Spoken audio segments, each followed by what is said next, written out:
Hi, in this video I'm going to be talking about why compliance is actually the enemy of progress, why you need cooperation instead, and how to get it. And stick around to the end, particularly if you're a teacher, because we're going to show you how to really get this going in the classroom. Why is compliance the enemy of progress? Hey, I'm Rupert Isaacson, the founder of Movement Method, which works with people with special needs and neurotypical learners right across the therapy and educational spectrum. So I often get a question: why don't we want to have a compliant child? We're often told, surely a compliant child is a good child, or surely a good child is a compliant child. And one hears in behavioral therapy a lot, compliance, compliance, the child must comply. However, compliance is actually the enemy of progress. You don't want a compliant child. A compliant child comes with dangers. A compliant child might, for example, get into a car with an adult just because an adult has told them to do it. You want a child that says, why should I trust you? Who are you? I'm going to go talk to my parents or my teacher. No, I know that people who ask me to get into cars, I've been warned this is not a good thing. If that's a neurotypical reaction that would lead to good survival skills, perhaps a non-neurotypical reaction might be to have their process of questioning honored to the point that they know how to build trust with the right people, not the wrong people. So compliance is not all it's cracked up to be. However, you can see why people end up craving it, because it can be exhausting if you're a teacher, if you're a therapist, if you're a parent. I've been all three. To have kids who push back or question, but one has to have this if the brain is going to develop life skills that are going to allow thriving and surviving out there in the shark-infested waters of planet Earth. All right, so what do we want? If we don't want compliance, what is it that we want? What we want is cooperation. We want a person, starts as a child, grows into an adult, who knows when to cooperate, who perhaps even knows when to comply. Let's say, for example, if I want to learn a new skill and I know that I don't know that skill and I'm seeking out a mentor for a certain skill, well, I probably will comply with what they tell me. However, if I feel after a certain point that perhaps the relationship is not good, or maybe I'm not getting the results I want, then I won't just comply, I will question. And I will hope that the mentor would also cooperate with my reasonable questions in order to give me the skills that I have asked them to impart. So how do we do this? All right, so mentorship is the key here. Those of you who know my story will know that my son Rowan was diagnosed with very severe autism in 2004. What do I mean by that? I mean nonverbal, I mean self-harming tantrums, and I mean incontinence, among other things, as well as an inability to make friends. I tried behavioral therapy at the beginning. Everybody in my position usually does. However, there were two problems. One was that it caused him great distress, to the point that he was literally trying to climb through the doors, out of the windows, when the behavioral therapists were trying to work with him. And the work was very coercive. There was definitely an element of force to this. And it was carrot and stick. It was negative feedback if he wasn't complying, which he didn't know how to. And then they were also trying to get him to do things for rewards that he didn't understand, like a gummy bear or a gold star. And the problem with gummy bears and gold stars, in fact, even the problem with negative reinforcement as well, is that it requires somebody to have something called theory of mind and false belief in order to understand what on earth these rewards and punishments even mean. Somebody with severe autism may well not have that. And so it all seems completely random and distressing and confusing. And coercion is always going to be interpreted as a threat. And the problem with anything that's interpreted as a threat, whether you're autistic or neurotypical, is that it's going to spark the part of your brain called the amygdala, which governs your fight, flight, and freeze response. And that amygdala is there to keep you alive. If it sees a threat, and it doesn't care, frankly, whether that threat is real or imagined, and the threat can just be grumpiness, can just be a stern tone or a stern look, particularly for a child that has a lot of anxiety, or an adult. The problem with this is that it will cause the amygdala to tell the body to produce two hormones. One of them is adrenaline, and the other is the stress hormone cortisol.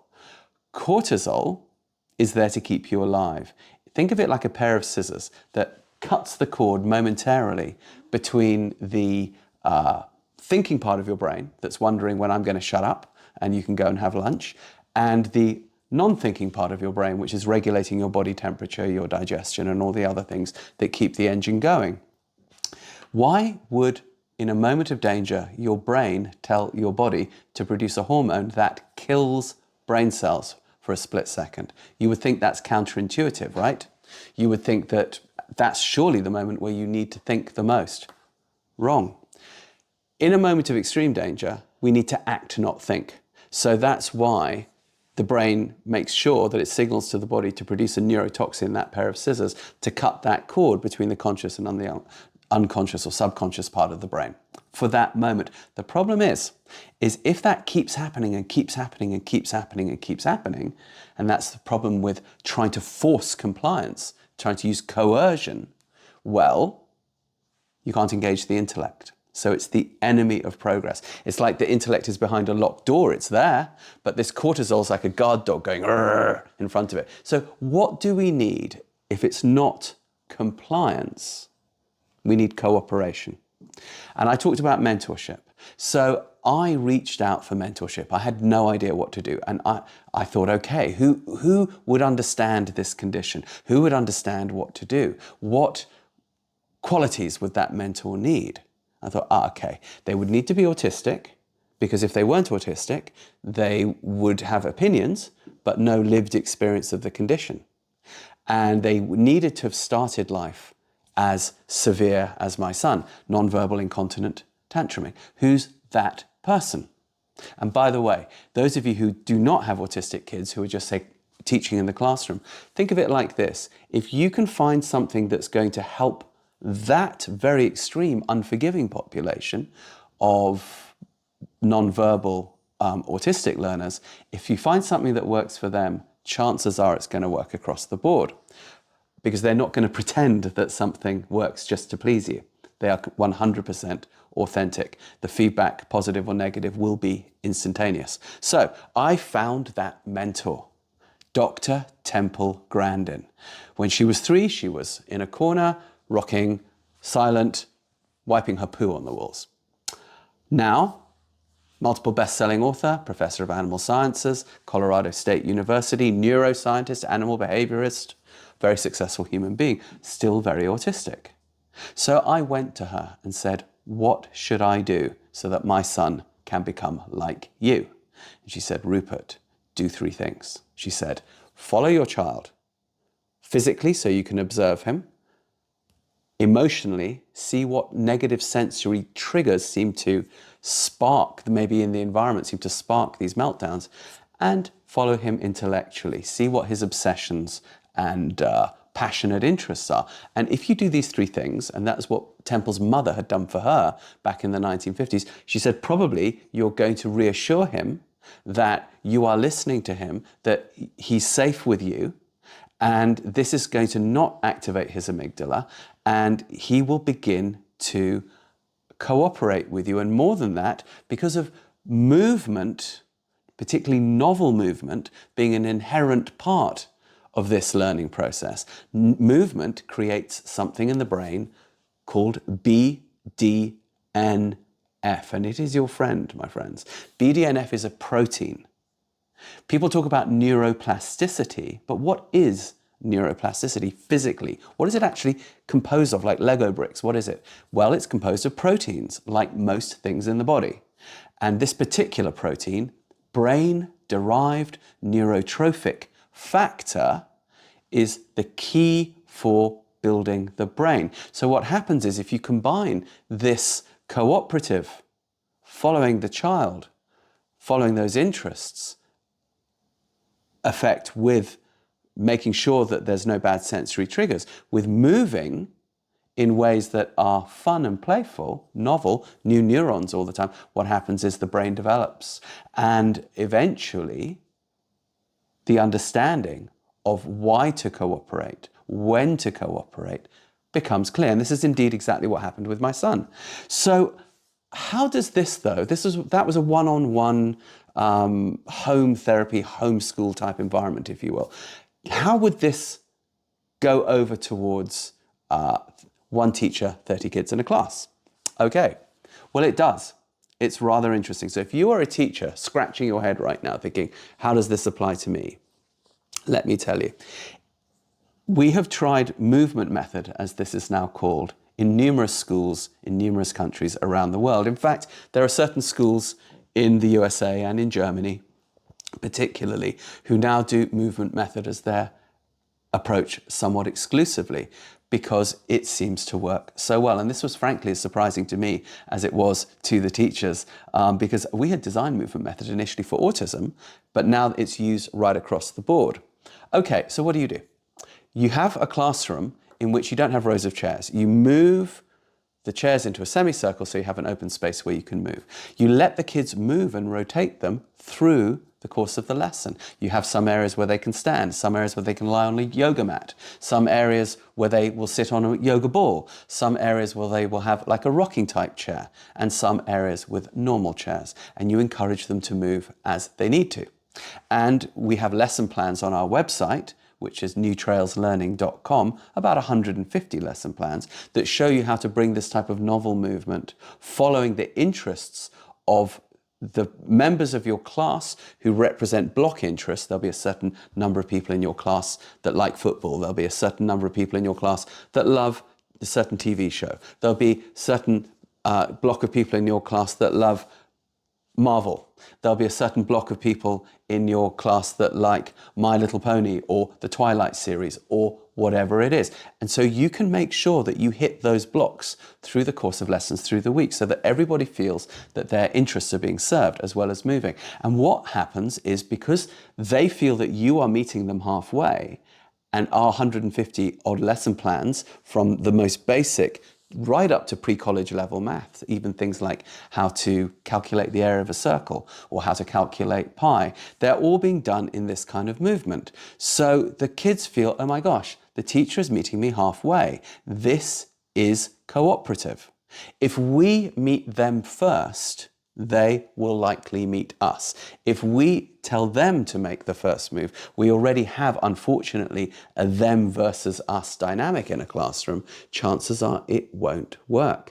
So this has been proven how.